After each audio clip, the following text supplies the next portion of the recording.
Hello everyone, আসসালামু আলাইকুম। কেমন আছেন সবাই? আজকে আপনাদেরকে একটা মজাদার রেসিপি তৈরি দেখাবো। সেটা হচ্ছে কবি দিয়ে সিম দিয়ে মাছের ঝোল, আর সেটা হচ্ছে রুই মাছ। এখন আমি কিন্তু চুলাতে কড়াই বসিয়েছি, আর এখানে কিন্তু পেঁয়াজ কুচি রেখে দিয়েছি। এখানে কিন্তু আমি ওই যে পেঁয়াজ কুচিটা চুলায় দিয়ে দিলাম। মাছের ঝোলটা কিন্তু অনেক এই রেসিপিটা আমি এখানে দেখেন কিন্তু এটা কপি এবং সিম ভালো করে দিয়ে তারপর পরে আমি কিন্তু উপকরণগুলো দিয়েছি, কারণ আমি কিন্তু কপি আর সিমটা কষানো, তখন আমি উপকরণগুলো উপরে দিয়েছি। উপকরণগুলো থেকে দিয়েছি মরিচের পাখি, এটা যাই যেরকম ডাল খান সেই অনুপাতে হলুদের পাখি তবে সেটা যাতে না বেশি করতে, আর ধনিয়া পাতা লবণ। দেখুন আমার কিন্তু পেঁয়াজটা ব্লাক করে দিতে।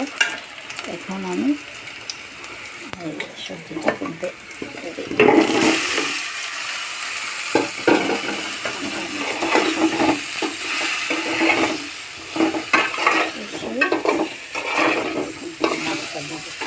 এই জন্য আমি সবজির উপরে উপকরণগুলো দিয়ে দিয়েছি। কষাবো দেখে সবজির উপরে দিয়ে দিচ্ছি। এখন এটাকে আর একটু জল দিয়ে কষাবো। কখন বন্ধুগণ, আমার সবজিটা কিন্তু কষে গেছে। কষলে তারপর কিন্তু কষানো সবজিটা সিদ্ধ হওয়া হয়ে গেছে। এখন টমেটো মাছ সেটা দিয়ে দিই, দিলাম হালকা নেড়ে তারপর কিন্তু আমি জল দেবো।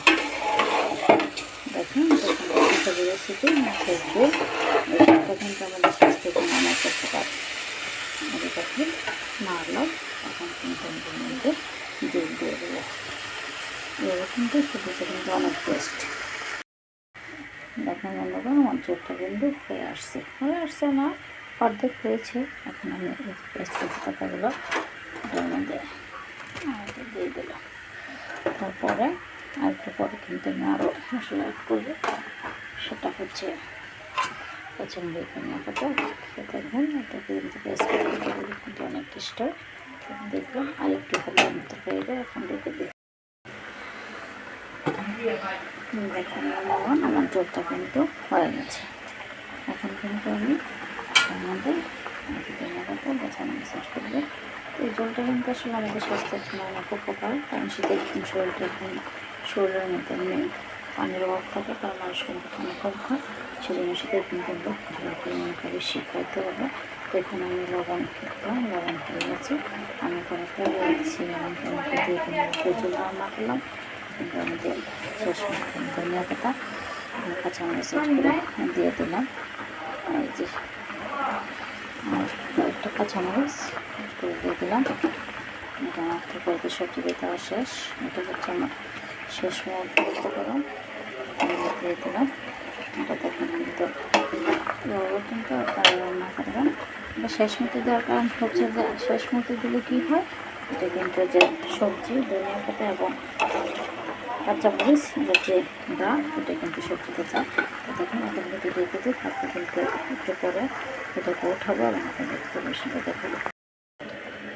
দেখুন বন্ধুগণ, আমার সবজিটা কিন্তু হয়ে গেছে। মজাদার রেসিপি মাছের ঝোল, সেটা হচ্ছে রুই মাছের ঝোল, সিম দিয়ে, আলু দিয়ে, কবি দিয়ে, টমেটো দিয়ে যে সেই রুই মাছের ঝোল রান্না করেছি। এটা কিন্তু আপনারা রান্না করবেন এবং খাবেন এবং আমাকে কমেন্ট করে জানাবেন।